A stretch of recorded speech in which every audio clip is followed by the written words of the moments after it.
Get started with our next session, and Dr. Mark Showalter, who's a clinical assistant professor of counseling education, is going to speak to us first. We've kind of split the session up. He's going to talk a little bit about relationships, and then we have Kate Forster, who is case manager here at the university, is going to talk to you a little bit after Mark about what she does and students in terms of things that she experiences in her office in terms of the cases and kind of clarify her position. So I'll let Dr. Showalter get started, and appreciate y'all being here today. Thank you. Terrific. Thank you so much. Nice to see you. No, really, that's too much. Not every. No. Boy, it's a treat. I'm just thinking, I feel so bad because I think so many of you have heard me speak 800 times, and so I feel for that. But I hope that I'll be able to share a couple things with you that are worthwhile. I feel like I have to say this every time I stand in front of you guys because I see Dewey back there. I have a fairly long history with this class and this program, and I just think it's so important. And I know the sacrifice that you make to do this, and I think it's incredibly important.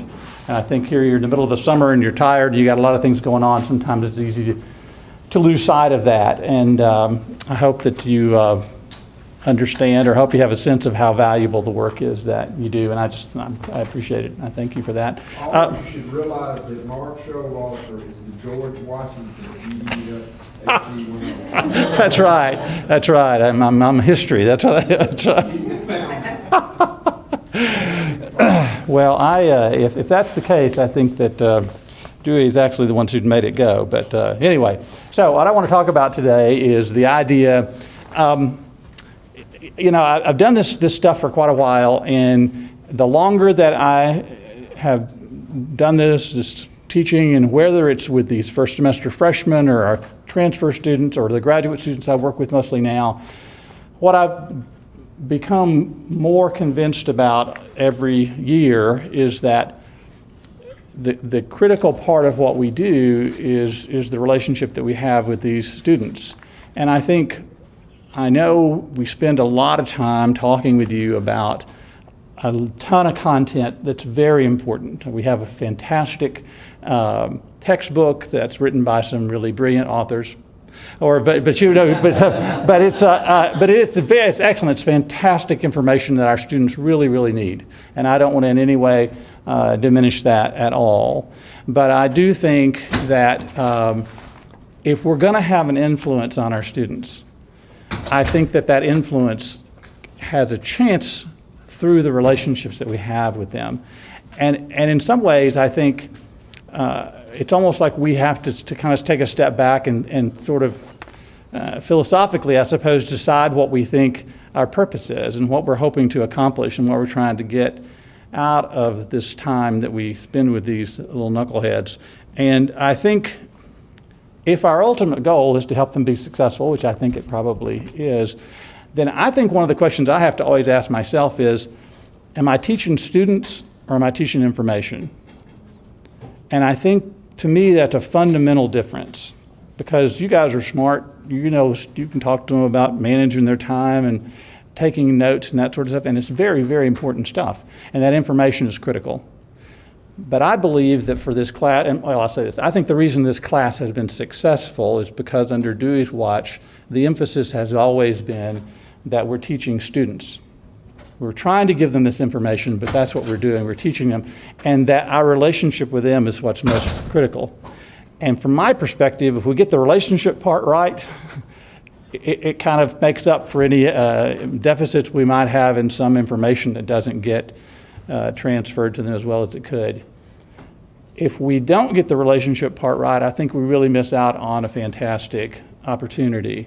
And so part of, I guess, what I want to try to emphasize today is sort of how do we do that? And most of you I know are already doing this stuff, and so I don't really feel as though I'm offering anything magic that you don't already know, but maybe some things that I want to remind you of. So if you just had to guess, if you were thinking about it, those of you, by the way, how many of you have taught this class before?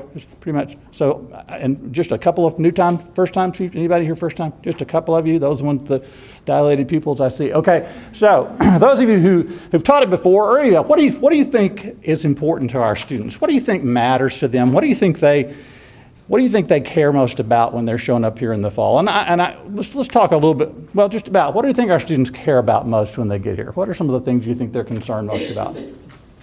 Can't get this wrong. Making friends. I'm sorry? Making friends. Making friends. They want to make connections. They want to have relationships. They want to get connected with people. That is big on their list. And I think if you listen to what they talk about, that's part of what they're concerned about is who are their friendships with. And that's true of their roommates. It's true of their friends that they hang out with. It's romantic relationships, but they want to make connections. They want to make friends. Absolutely. Yeah. What else do you think they care about? Yeah.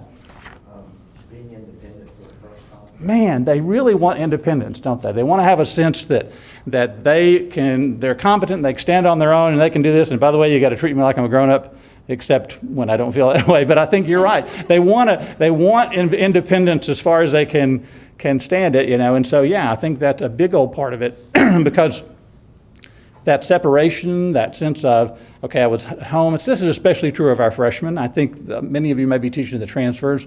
Perhaps that independence isn't quite as critical, but I think it's still a big part of that they're trying to find that sense of independence, who they are. Part of it may be trying to figure out their identity and stuff like that. Yeah, what else? I was going to tack on to that. I think they also don't know what it means. Like, they want it, but they don't know what it means. Absolutely. I think that's a great point. I want this sense of independence, but I'm not quite sure what that is. I know I'm supposed to want it, but I also want my mom to do my laundry.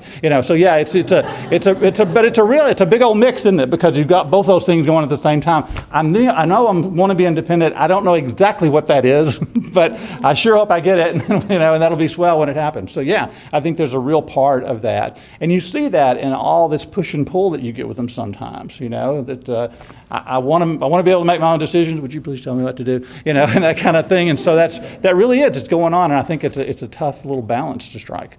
Anything else comes to mind? Yeah. They want to fit in and feel comfortable. They so want to fit in. I think the worst thing that can happen to a freshman is to look different, which is so interesting, isn't it? And I think even when they want to look different, they want to look different like this other group over here, but they want to find a place where they belong. And that's such a big old part of it because most of them came from a place where they had some sense of belonging, where they fit, and they kind of knew what that identity was, and they had that sense. But they're here, and they don't know really where they fit or how they fit and how to get into that and how to find that place. And it's sort of like, I want it, but I'm not sure I know what it is. I know I want to fit in somewhere. Is this where I'm supposed to want to fit? And so I think you're right. I think they're always trying to figure out where that is. And I think they want to affiliate with something, and I think that's a big part of it. I'm not sure they know what it is, but you're right. I think that sense of not belonging and not fitting in is a huge part of it. And I think looking different is a pretty scary place for most of them. Absolutely. Any other things that come to mind for you? Mark, I think one of the things, and I've seen it increase with millennials, deep down, they all want to be successful. They don't want to fail, and really that translates, they don't want to disappoint. Right. They don't want to disappoint their friends. They don't want to disappoint their parents. They don't want to disappoint their teachers and their significant people in their lives. No matter how they may not seem to really care, that they're just here just for fun. Right. Deep down, every one of them wants to be successful. They don't want to fail. They don't want to fail themselves. Right. It's a lot of pressure. I think that's a great, great point, Dewey. And I think, yeah, that sense of being successful, of being competent, of not disappointing, that drives so much of that. And for some of them, that's right out on the surface, and for some of them, it's buried a little bit further. And I think the ways that they cope with that lack of success comes around in so many different ways. But the idea of showing up and not meeting the picture that they have for success is a powerful message to them. And whether they're trying to do it because they want to satisfy the people back home or their teachers or themselves, I think it's such a large part of it, and it does drive them. And you're right, some of the students are great at appearing indifferent, but I don't think they're indifferent to success at all. And especially those kiddos who came from a place where they were successful. And what we know is that most of our students did pretty well in high school. They were used to making good grades. They were used to reaching what said was our success. And then they come here and suddenly that doesn't happen, and they feel really lost, and that fear of disappointment is a huge part of it, absolutely. Any other things that come to mind for who we think they are, what they want, what's important to them? The only reason I want to spend a minute or two with that is because I think it's so critical for us to remember who our audience is and who we're trying to connect to and what we're trying to get to with them. Because I think the more that we can put ourselves in a place that we can know those students and really know what matters to them and show some empathy for that, to see that they can get a sense that we sort of get it, I think that helps them have a sense to trust us. And the more that we know them, and perhaps that they know us, then the safer we are for them. Because I think they desperately need a place where they can feel safe and that they can tell whatever their truth is, whatever that story is, and they can let somebody know them. But the idea that I can let myself be vulnerable is terrifying, and I got to look like I got it figured out, I've got to look like I got this all going on. But the truth is, for many of them, there's all that uncertainty. And it is new. It's a place they haven't been before. I think about the stuff that they're doing. I think about this in terms of freshmen particularly. Many of them are away from home for the very first time, for any significant period of time. Most of them are away from their support system that they've had, whatever that is, family, friends, all that sort of stuff. They're away from that for the first time. They're sharing a room. That's a huge thing, and they haven't done that before. They got to do all the daily things that maybe they haven't had to do before. Get themselves up, get themselves ready, take care of the daily task of doing all that sort of thing. Most of them are used to going into classes where they know the people that are in there. Now they go into a class with 100 people, they don't know who the other 99 are, and the teacher doesn't have any idea who they are. They also got to use the fact that they're not the smartest person in the class. And which is, for many of them, it's like, wait a second, because that's another part of that identity. And as shocking it is, nobody cares that you were the drum major in high school, or you were the cheerleader or the quarterback, or you're the FBLA president, or whatever it may have been. Nobody knows, and if they know, it's not a big deal. And it's like, ugh. So now how do I adjust to that? How do I find my sense of independence, my sense of identity, where I fit, what I want to do? How do I find that sense of success? And I say that just to remind you, I think, again, of how vulnerable they are. No matter how they present it to us, and no matter how frustrating they can be to us. And so that's why I go back to this place of, I think if we can find those ways to connect to them, that we can build a relationship with them, that we're showing them that we understand where they are, that they feel cared about by us, then I think you have a chance to have influence with them. And I think that's the heart of why this program is so successful. Because those of you who've taught this for a while know that you make that connection with that kid, and 4 years later they're saying, hey, I want you to know I'm graduating. Or they want to call you up every semester and say, will you help me with my classes? Or whatever it is, because you're the person that they connected to. And that relationship lasts, and that's powerful. And my experience is, even the students who did really well in my classes, they may not remember a whole lot about the details of what they learned in class, but they do remember that the teacher cared about them. They do know that that's a place that I can go when I need help. And I think that's, again, vital to what we want to help them figure out. And there are so many different ways that this comes forward. But what I want to do is just talk about a few really specific things that, because I can sit here and say, hey, make a connection with your students, have a relationship, okay, see you later. So how do you want to do that? And I think there are lots of ways that we find a way to connect with our students. What I also want to say is, I recognize that for some of you, this is going to be easy and something you do well and something you're committed to. For others, this is just not the way you want to teach your class. And you know what? I get that. This is just one piece of information. If it works for you, that's fabulous. There's not one way to do this. In fact, all of you are going to do your best teaching when you teach like you, when you sound like yourself, when your voice is the one that comes forward, and whatever that looks like. So please, I hope I don't sound like this is the way to do it. But I will say that this is something I think I found some successes with. And so I just want to give you some ideas about how you might put this into place. If you don't already do this, a student information sheet is a fantastic thing to do. Sometimes you send that out ahead of time. I know Patrick's probably got some great examples of those things, but not only do I want to find out where they're from and what they think their major is going to be, but I want to find out what did they do in high school? What were they interested in? What are the things they like doing? I want to kind of get more information about them. And sometimes I'll send that out to the students ahead of time, maybe post it on Blackboard, ask them to fill it out and bring it to me. Sometimes I give it to them the first day of class or whatever. But it's a fantastic way for you to know something about that kid, so that you can say, hey, Patrick, I see you played golf in high school, and so that way I made that connection with them. Sounds like a small thing, but what it says is, you noticed me. I'm not invisible. You know who I am. And I think, again, that's just a small deal. The fear that these students feel, especially early on in the semester, is hard to measure, I think, because it's so big.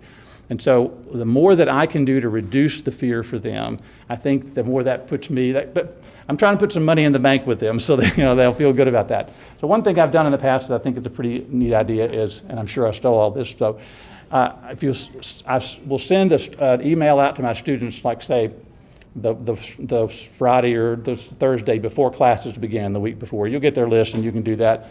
And I'll just kind of tell them who I am. I'm looking forward to meet them, all that sort of stuff. I know some of you may do that.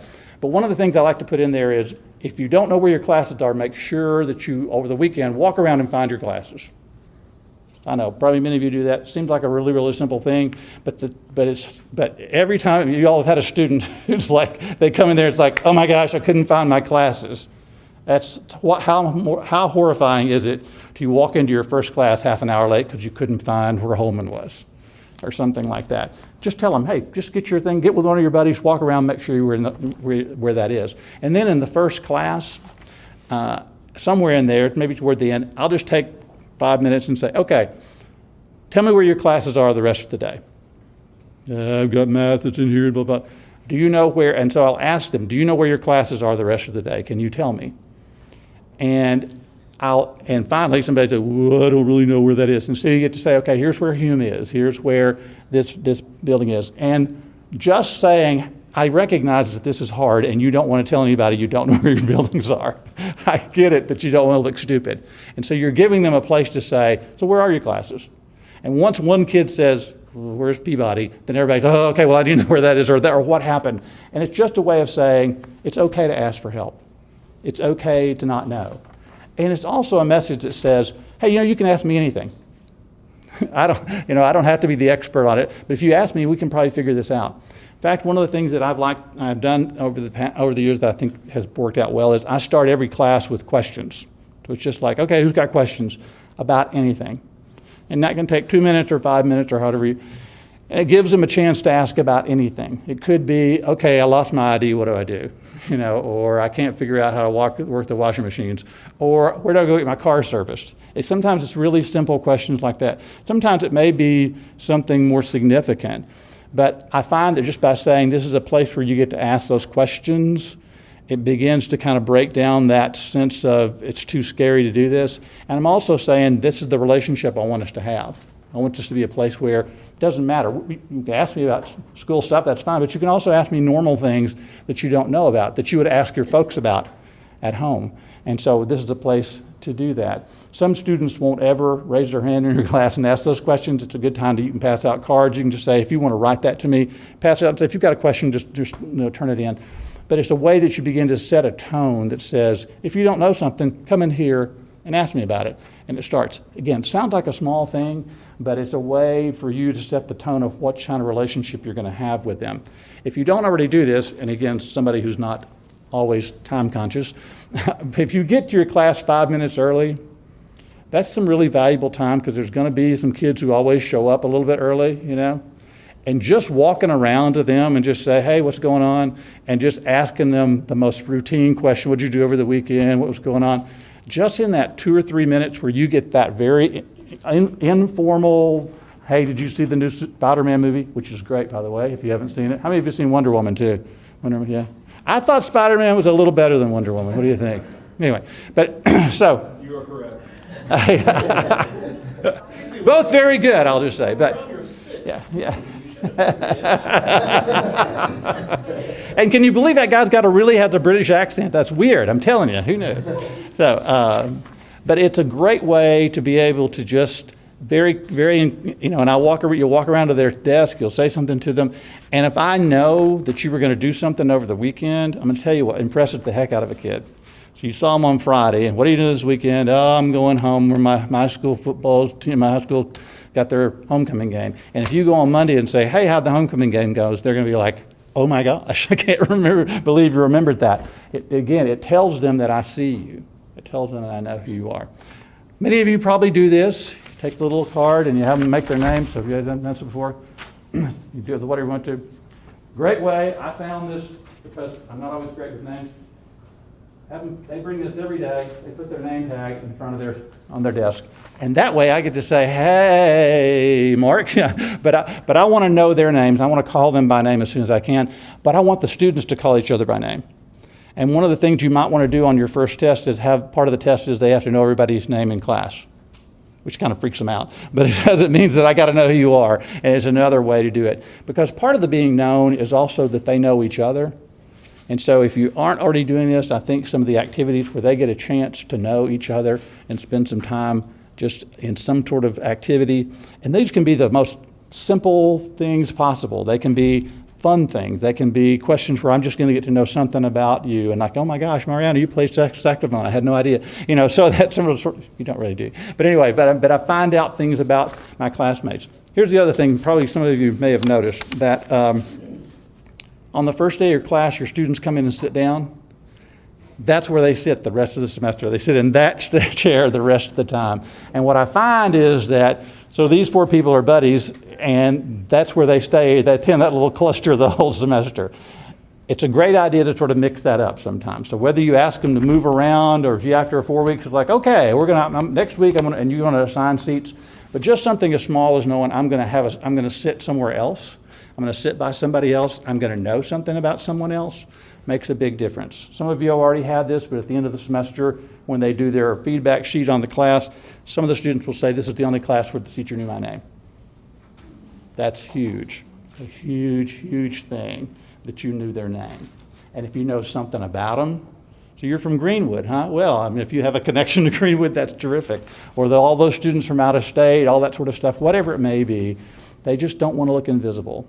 They don't want to look like they don't matter. I know my time is going to get away from me. One of the questions I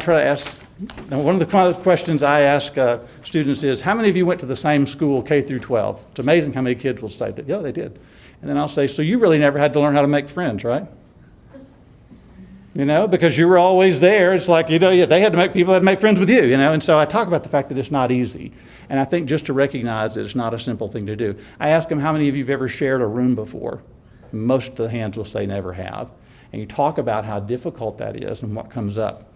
You might want to mention that, hey, maybe rooming with my best friend wasn't the coolest idea in the world, and how tough that is, and just how hard it is to live in the residence halls. Acknowledge the fact that, you know what, I'm supposed to be at college having the time of my life. It's supposed to be the greatest time ever. And it's like, yeah, I love it.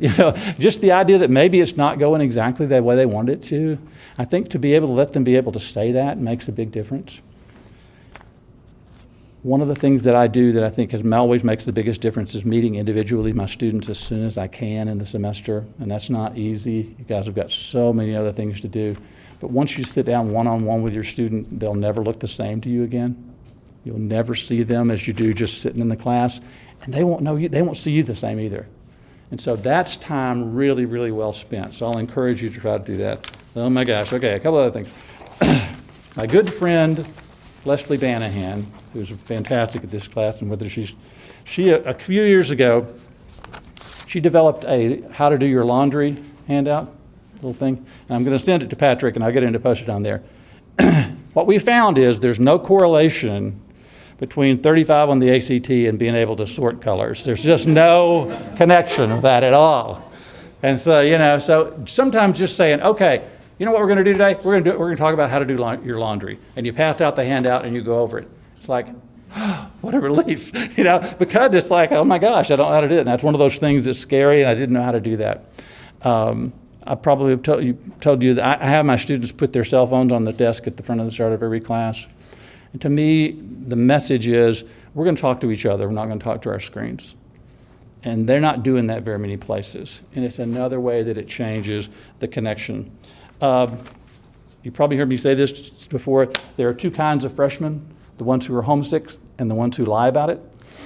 So if you ask your students, how many of you are homesick, you get two hands like this. But if you ask your students, what do you miss about home? What do you miss about home? Oh my gosh, they can't wait to tell you. So make sure if you ask that question, do it about 4 weeks in, 3 weeks in. What do you miss about home? And if you say, how many of you are missing your pet? Oh my gosh, I can't believe that. They're going to be telling you about that. How many of you miss, what food do you miss about home? And they're going to tell you that their dad makes these hamburgers. You know, how many of you miss taking a bath? Our young women will talk about that. You know, how many of you miss the smell of the sheets on your mom's bed? But just being able to say, you know, it's hard to be away from home. It's hard to be away from home. What's it like being away from your best friends? Because most of them left a friend either back home or they went to another school. What's it like to be away from that boyfriend or girlfriend you were going to be with forever, but now I can't figure this thing out because I met some cute people here and I don't know. And so it's all about those things. That's what's on their mind. That's what they want to hear about. And if you're a person that says, I don't mind talking with you about that, I don't mind spending some time with that, and guess what? That's okay. It is a big deal that you're thinking about breaking up with your boyfriend or girlfriend. It is a big deal that you and your roommate aren't getting along. It is a big deal that you're having a hard time adjusting to this.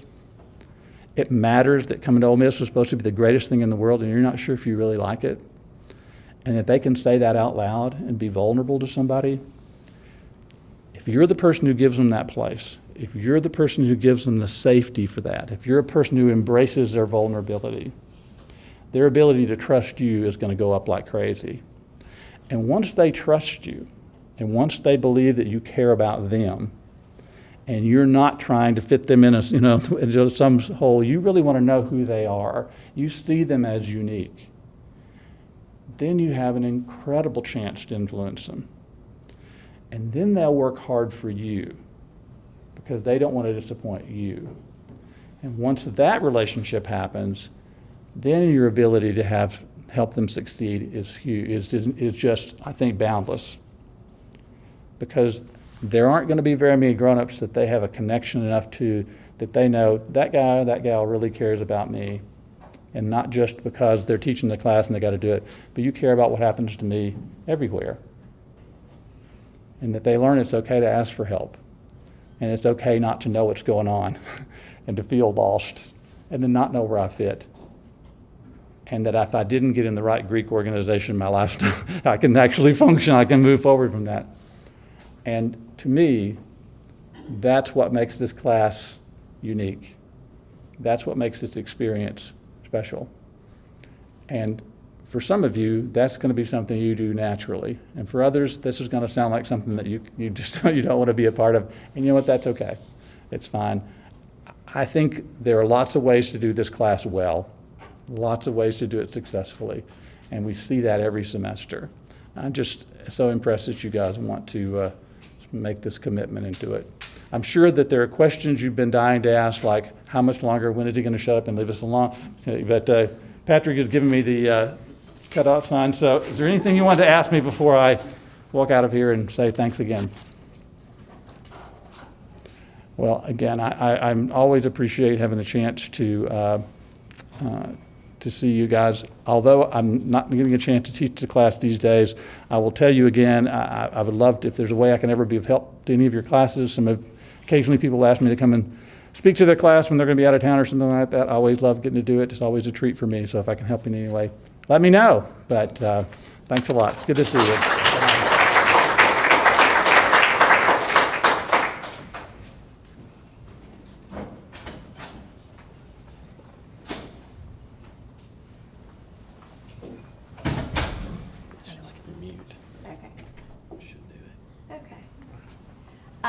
Well, this is such a cool opportunity to follow Mark so many of the things that he talked about, hopefully will segue pretty well here with what I'm going to talk about.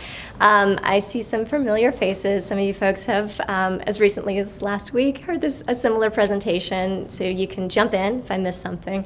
But again, I'm Kate Forster. I'm the case manager in the Office of Leadership and Advocacy. So that's a new office name for the Dean of Students, formerly the Dean of Students Office. So if you hear people refer to leadership and advocacy, that's who we are.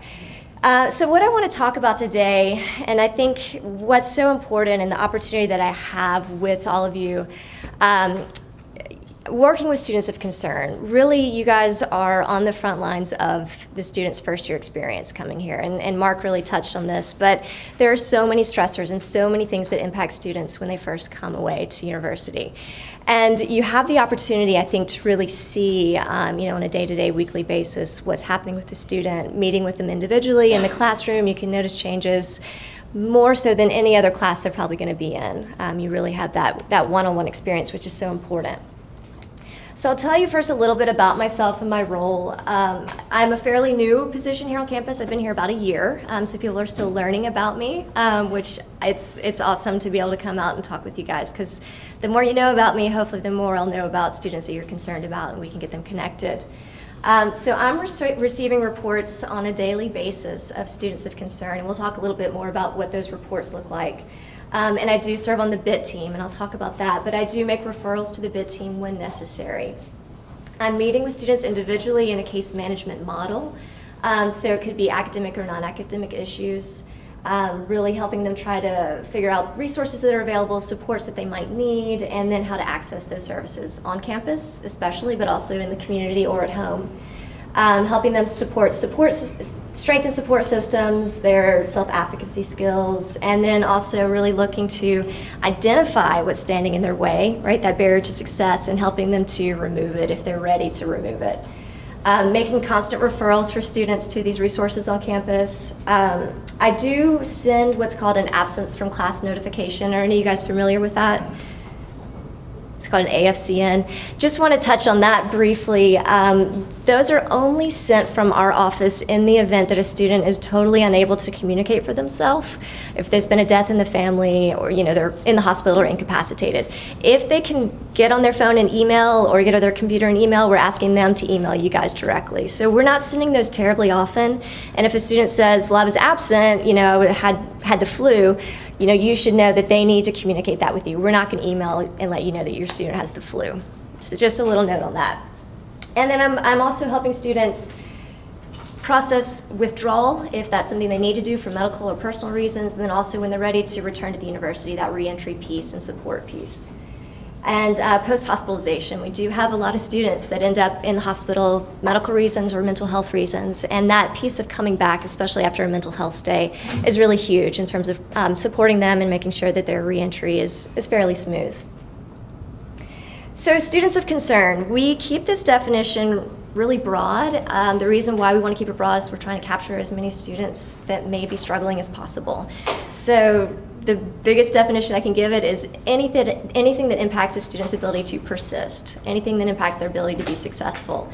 So it could be alcohol or drug related, it could be a financial situation. We do have students that struggle with homelessness or financial aid distribution, hospitalization, injury and accident. We get a lot of students that are involved in accidents that impact their ability to make it to class, or students that may make threats against others or themselves.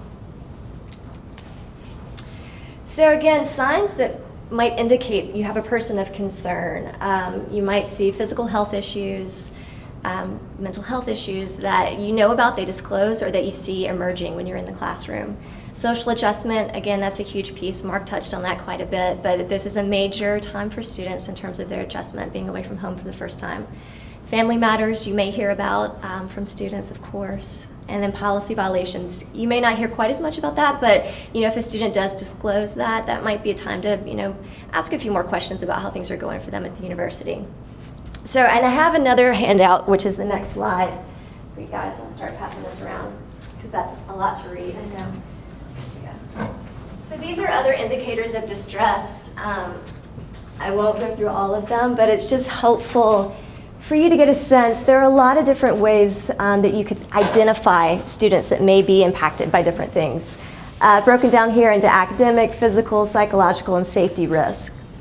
Now you'll notice at the top it says what you're looking for in these indicators would be groupings, frequency, and severity. So it's not unusual to see a student change their hair color. It's not unusual to see a student totally change their look. It's part of being away from home for the first time, experimenting. But if you're seeing something like that and it's coupled with excessive absences, falling asleep in class, showing up intoxicated, the big red flags, right? These are all going to be more indicators that something maybe more concerning or serious is going on for the student. So again, this just gives you a sense. Academic indicators, I do get a lot of reports from faculty where content in writing assignments might be disturbing, or it might disclose past trauma or thoughts of suicide or thoughts of hopelessness. And those, come to me and we connect with the student when we get those. So I want you guys to know I am a resource to you. I'm always happy to talk on the phone. I'll talk a little bit more about how you can report a concern, but I don't want you to feel like you have to sit with information that you don't know what to do with. You don't have to hold this information yourself. We've got awesome resources on campus. I know you have great resources in the Center for Student Success, but I am here as well and happy to talk through any particular situation.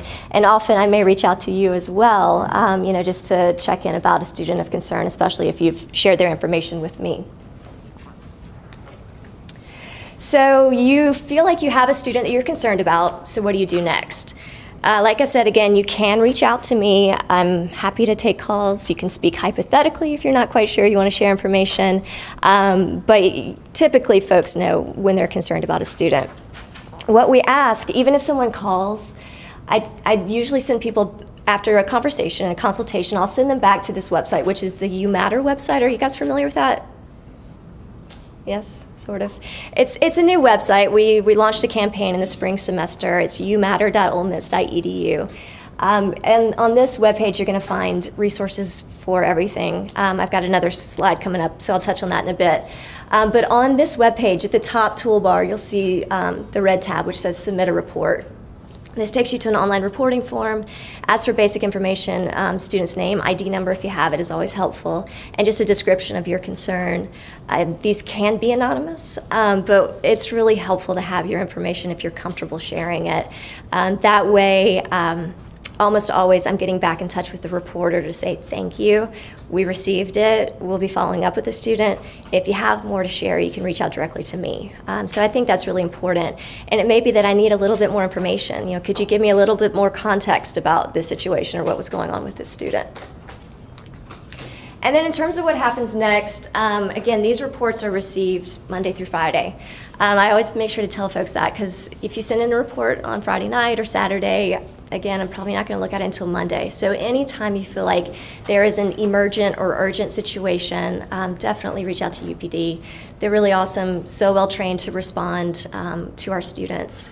So don't sit with a student that you're worried about. If there's ever safety concerns, definitely UPD is a first responder that you would want to reach out to.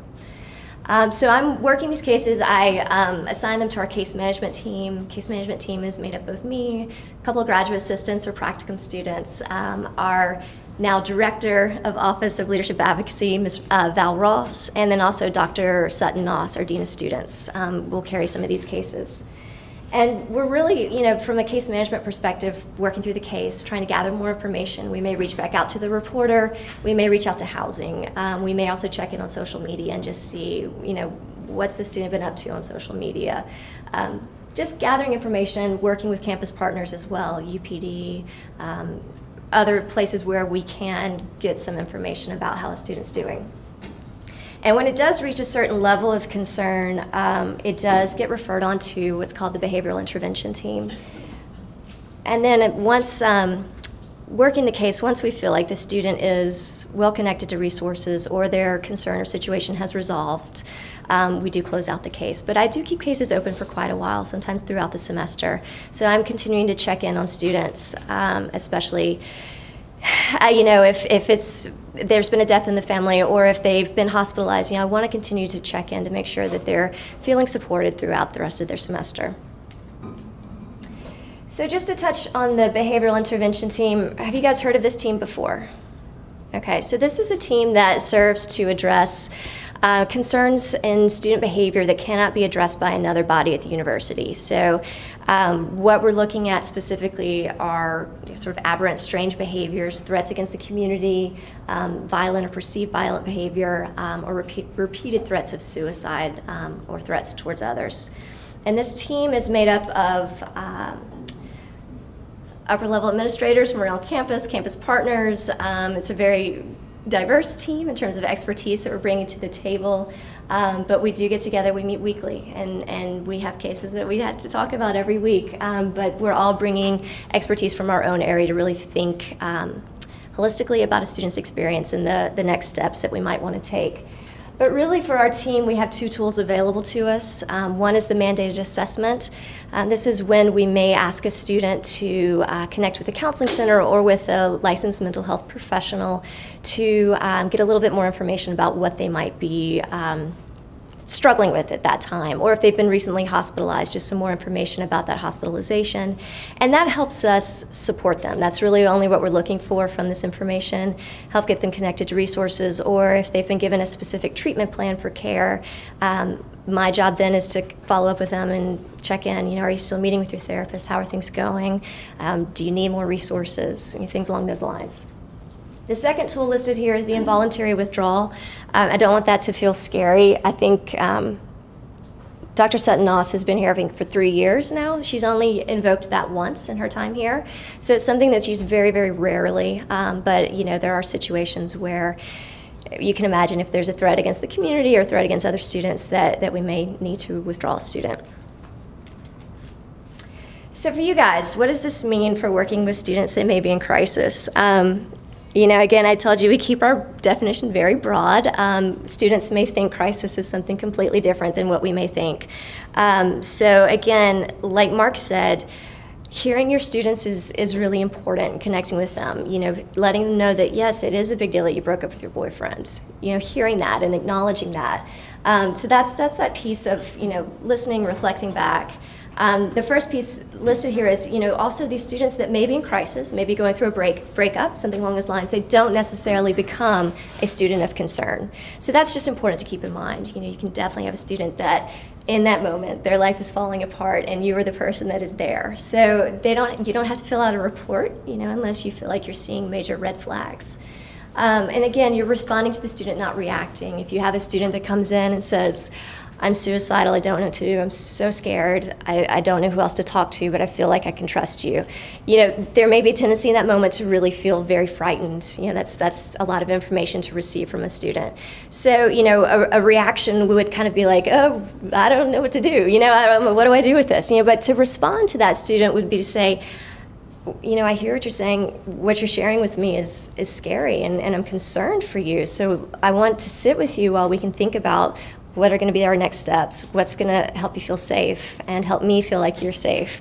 And so say for that example, if that is the situation you're in, I would definitely encourage you to go ahead. You can reach out to me. I may tell you if it's that emergent to go ahead and reach out to UPD, but definitely don't be afraid to say to the student, what you share with me, I know that you trust me, but what you share with me is not something that I can hold for you or I can fix for you. And I think this is a really important time for us to maybe make a phone call together to get you connected to some folks that can help you right now.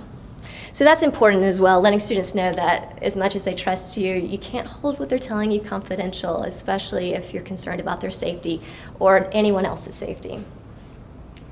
Knowing about campus partners and when to refer to them. Again, there's awesome resources on campus. Some students come and they do not want to disclose a learning disability, and they think they can start fresh and get by without it. And it may be a time to say, look, we do have the Student Disability Services Office. There may be accommodations that you may meet the requirements for, So letting them know that they have these options and teaching them, I think, the opportunity that they have to really advocate for themselves and figure out the resources and services that may be a good fit for them.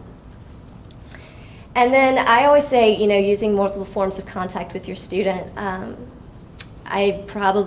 of you have had an experience where you've emailed students and you never once hear back from them by email. They just don't check their email. I text, I call, I email, I do whatever I can until I find what works for that student. A lot of students is texting. I have an app on my phone and on my computer where I can text from a ghost number, whatever that's called. So it's not my personal number. I'm not getting texts at home, but it's just a way to reach out and connect. So again, finding what works for the students.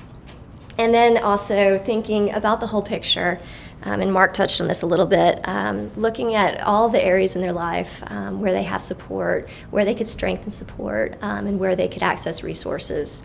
I usually talk about, I talk about the, sorry, you guys that have heard this already, I call it the bicycle wheel of success or the wagon wheel of success. But you imagine a bicycle wheel, you've got the center of the wheel, right, which is called I don't know what that's called, but anyway, you've got the spokes coming out from it. So you imagine the student is the center of the wheel, and you've got spokes that come out to all the different areas that hopefully support the student and provide a pretty smooth roll as they go through their day.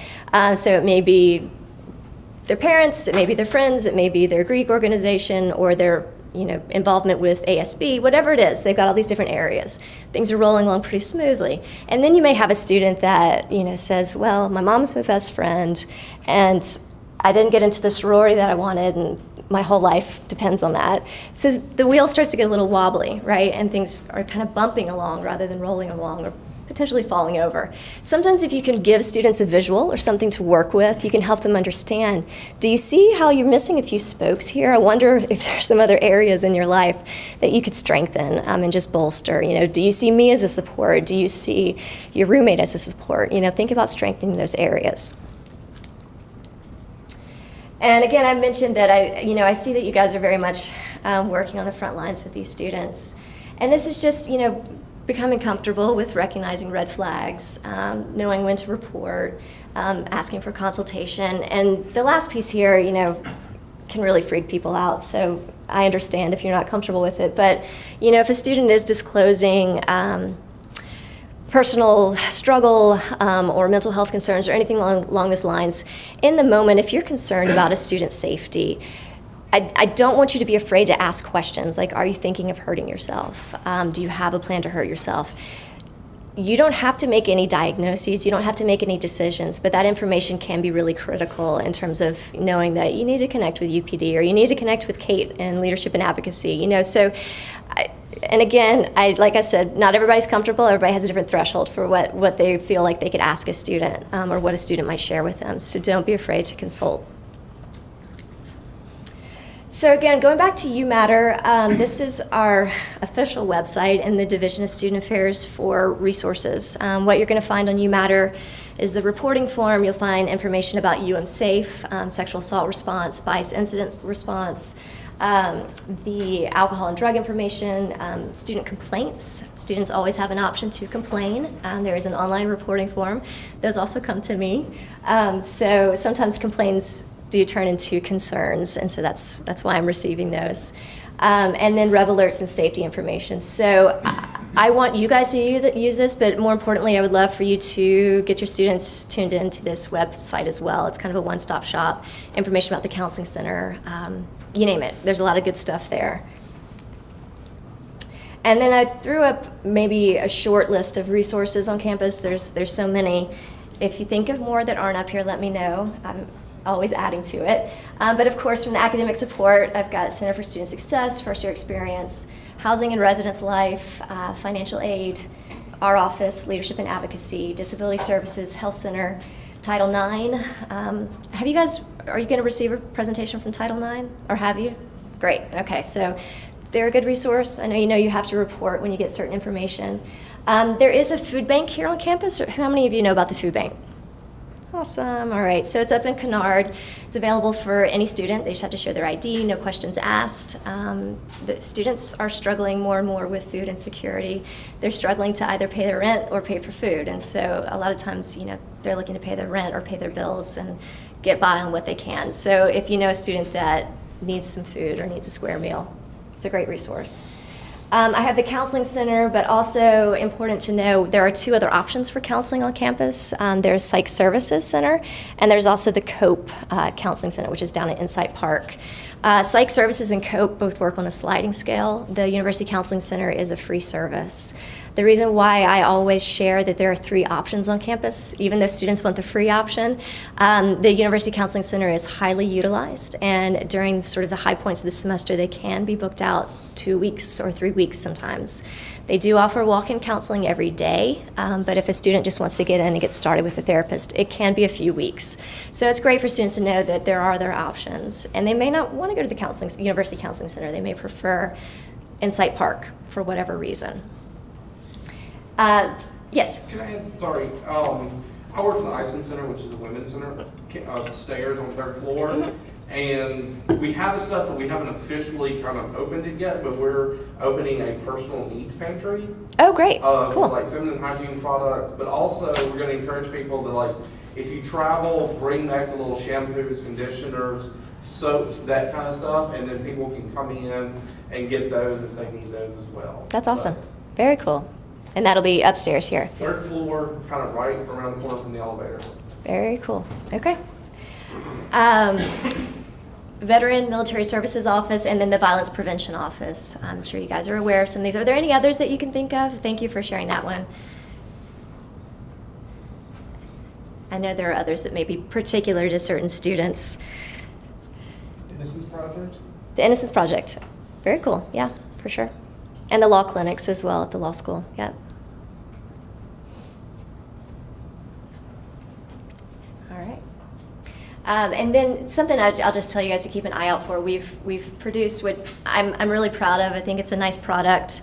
It's a similar product that was produced in 2012, which was called the 911 folder, that was distributed to faculty and staff. We've recreated that, much more updated, and we should be distributing those as we can to faculty and staff. So keep an eye out for that. It's a handy product to have at your desk. A lot of information right there in your hand. And the last piece here really is working on referring students to the counseling center. Like I've said and Mark said, you guys have such a close relationship with this class and with these students. You may be the first person to hear some stuff and be able to respond to a student, and letting them know about resources and the pushback that you may get when you offer certain resources, the counseling center in particular. But I think hearing students, why they're concerned about going to the counseling center, the stigma associated with it, everyone's going to know, you're going to know, my professors are going to know, my best friend's going to know, sharing with them about the confidentiality of the services, then also letting them know that it is a free service. However, we do have 2 other options with sliding scale. And then I like to help students understand the need to address stressors in their life and mental health concerns by letting them know that you don't want it to reach redline, right? You don't want to reach a crisis point before you decide to go in the same way that you're not going to wait, until you've got a massive raging infection, to go to the doctor. You're going to want to deal with it before it gets to that point, right? So it's just helping that making that connection between a medical analogy, and mental health can help students understand that their mental health is as important as their physical health. So that you can come up with your own example. I think I used gangrene the other day. Like, you don't want to get to the point where you lose an arm from gangrene, right? So deal with it early on. It's a great resource. You can accompany students to the counseling center. This, again, is a personal choice. People have different levels of comfort. Some faculty do this quite often. Some don't like doing this. So again, that's kind of something for you to think about. You can talk about with your peers and your colleagues. But sometimes students don't mind being walked up there. To know where it is and to walk into the waiting room for the first time can be a really scary thing.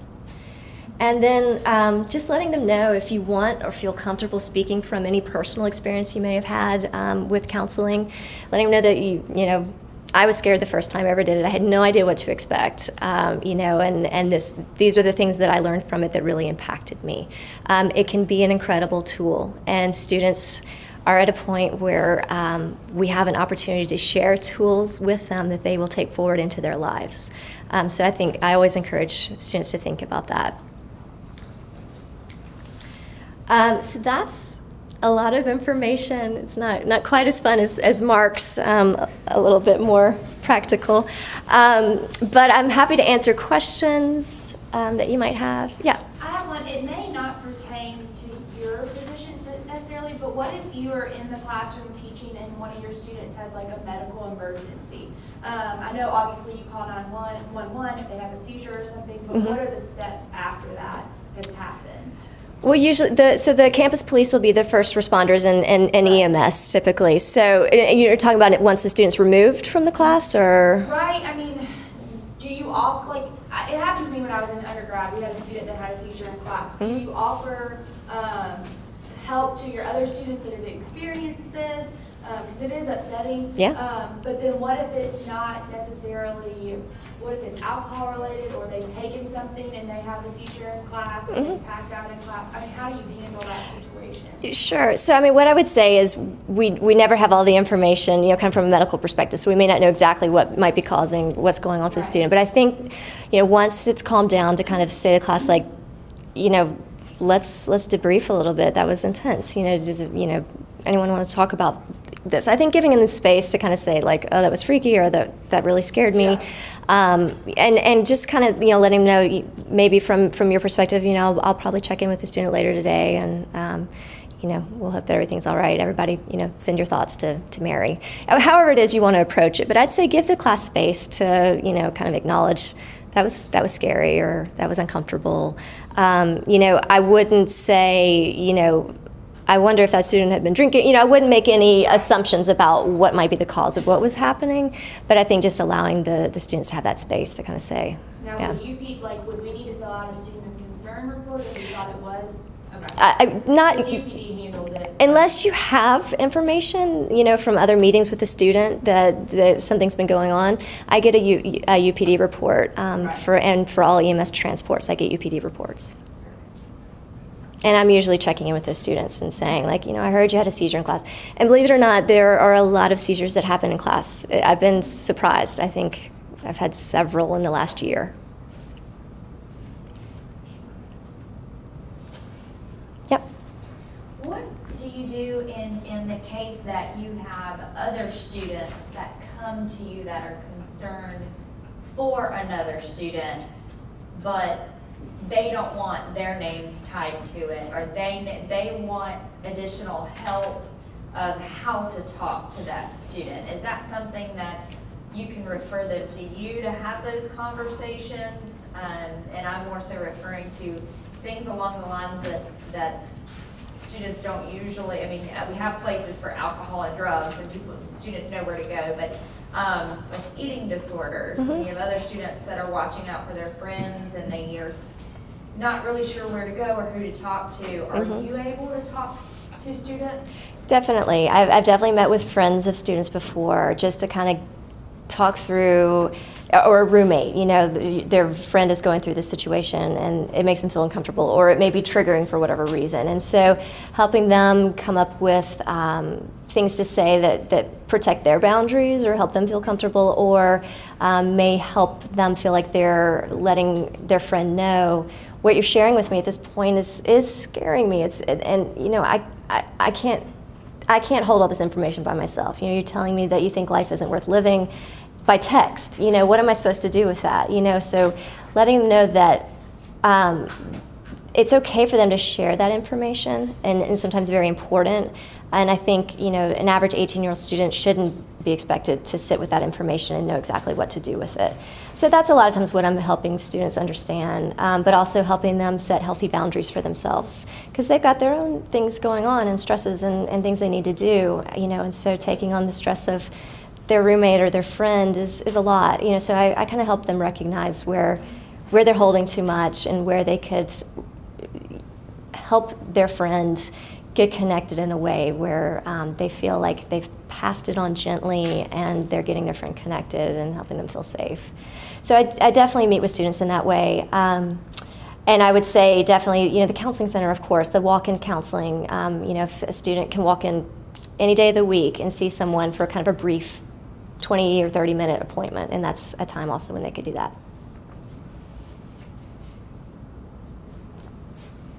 Yeah. Oh, what's the app that you use to text There's two. I've used one called Text Now, and then, let me look, hold on. Text Now, I think that's the one I'm using right now on my phone. No, Text Free and Text Now. Those are the two, and they assign you a phone number, and you can do it from your computer or your phone. Kate, the people that have taught this course have previously realized this, but newer people sometimes it's kind of shocking. If you're using journals as a component in your curriculum, and I think it's a great thing to do, you're going to get information through those journals, probably way more information than you ever dreamed you would get. Right. That's certainly something you need to be sensitive to, because they're trying to have a voice, and that's kind of a safer way for them to articulate what's going on with them. And certainly that's something that you need to be sensitive to. Talk to the students, but also refer to make Kate aware of it through the reporting through the form. Yeah, I definitely think that's a place where you could have a really good conversation with the student to say, I noticed in your journal entry you mentioned that your mother passed away last year and you've been really struggling ever since then. Let's talk about that a little, so you can connect with the student around whatever they may be sharing. However, if you're reading sort of repeated journal entries that have themes of violence or threats around wanting to die, things along those lines, you kind of know when you're like, ugh, this is not. I'm not sure what to do with this. So that you can kind of gauge where it's something that you would really want to report pretty quickly, or if it's, let's have a conversation and talk about what you wrote and see where you are with this. So definitely, the journals can reveal a lot.